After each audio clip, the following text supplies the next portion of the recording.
Hey guys, how you doing? This is Manga section. I'm here today to bring a review for My Hero Academia, episode 7 of season 5. So we start things off with the aftermath of the last battle. Just seeing the people that need to get healed get healed. There's nothing really important there, and then because of the destruction they caused during that battle, they decide to have a little break while they move location again. Nothing can put in there really, not really. And then they're talking amongst themselves, and it's during this time that All Might comes to take their crew away to have a little bit of talk, and their talk is just basically All Might reiterating stuff that pretty sure we've been told previously about how be careful in your battle because Shinzo is the one who unlocked the vestiges the first time, and then he mentions that how his master didn't tell him nothing about some spontaneous activation of the quirk. He says he's going to ask Gran Torino, and during their conversation, Bakugo comes over and is like, you guys are being a bit too bait.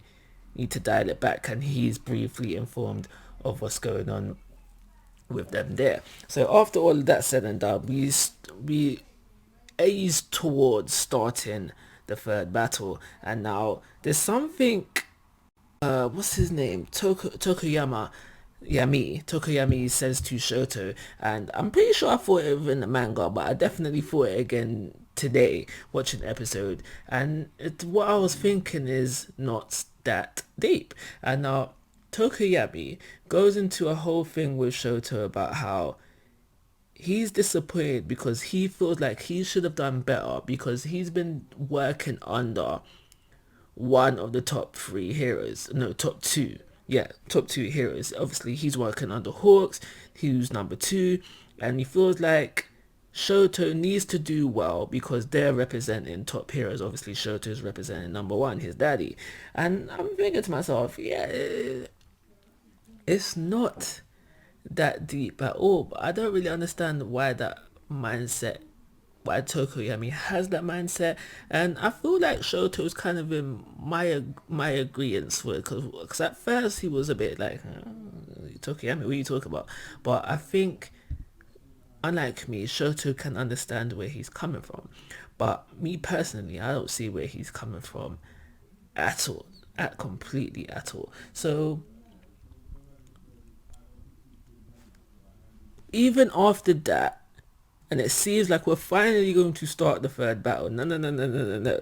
We edge away from that for a little bit just to see what Endeavor is doing. And now, this is basically foreshadowing for things to come. Yeah, I'm just going to leave it at that. Foreshadowing for things to come. But what I am going to say for now is that I find it hilarious that Shoto is trying, I mean not Shoto, that Endeavor is trying to get a hold of Shoto, and he's just failing miserably. Like Shoto is literally, I think, no, is it because he's in school or is he just blatantly ignoring his text as well? But regardless of that, I find it funny because at the end of the day, Endeavor has added Shoto to some sort of social media. We'll say Facebook. We'll say Facebook. We'll say Facebook, yeah. Endeavor's added Shoto to Facebook, yeah, and then he's getting his messages ignored. I wonder if he's getting the two blue, the double ticks and the and the blue ticks, the WhatsApp ways, But yeah, why I find this funny is that don't see the need for Endeavor to be adding them on any social media because at the end of the day, Endeavor should have Shoto's number. You should be able to contact Shoto on a more personal level than having him on social media. That's why I found that bit funny. So after that said and done, we finally start off Battle 3. And now it doesn't start off well for Team A, for Class A, sorry. And you can clearly see why. That I'm not going to reiterate that. You can see that why. What I will say is that for Class B, I think it's Mudman. I think his name is Mudman. He's very impressive. What he does within this episode, all good stuff. Leading towards a victory for Class B, all good stuff. Tetsu, on the other hand, it's hard. It's hard to say because he is. It's like what he said. He's like he's dumb, but what he's doing is the right thing to do under the circumstances, but he could be doing it a bit better because like he says, he knows that he doesn't have no scouters, people who scout and quacks on his team, so he knows he has to go forward with it. He knows whatever he does, he has to just be straightforward with it. And now he's being straightforward, but he could have been more smartly straightforward. So there's that with him. And in regards to the other two, they're really just going with the flow of Madman. That's my personal opinion on it. But they are smart in their own right as well, because Granite, the guy with the spirals, he knew it would be best to separate Mr. Plain, I forget his name, rhyming unintentionally, and we have the girl with the horns who rightly so predicted where Class A Scout would be as well. But most definitely, no doubt, for this third battle, the MVP so far is Mudman, no doubt about that. So like I said, Class A get off to a terrible start, but it seems like it is a possibility for things to start turning around. So for right now, everyone in Class A is separated from each other, it's each to their own right now. But it does look like things could start to possibly turn around through Ida. I forget his hero name, but Ida, within this episode, we find out he has gone through a power-up, and character development, obviously, and power-ups are always fun and exciting to see. So we see that, and we see just how he came into his power-up.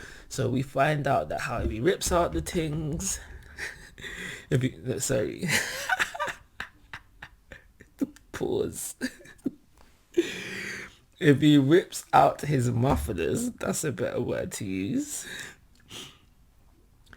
If he rips out his mufflers, continues to train, and gives it time for it to grow back, the mufflers that do grow back will be bigger and stronger than previously. And now it's not a thing where he can rinse and repeat this, because I think it's mentioned that the stronger his mufflers are, the harder they are to rip out. So I don't think it's something that he can just all start rinsing, repeating. But for now, due to his current power up, we know that he can use his I forget what the technique is called, for now 10 minutes. For, like he says, for 10 minutes, he unstoppable. So will this be a playing factor in the victory for Class A? What do you guys think, for you anime only watchers? And also another comment that I want to ask you guys as well is, what do you feel about I think it was Mudman who made the comment about how if Shoto came through with fire, it would be a whole different stories. Do you think that's what Shoto's opening move should have been in this scenario, rather than trying to freeze them?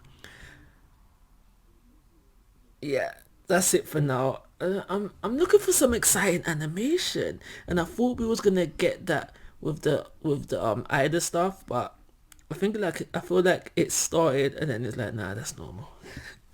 I had that kind of thought process during the episode, but this was a good episode. I really liked it. I don't think it deserves a 4, so it's gonna get a standard 3. Like always, guys, I'm asking for your thoughts and opinions. If you haven't already, please subscribe to my YouTube channel. But most importantly, take care. Have a nice day.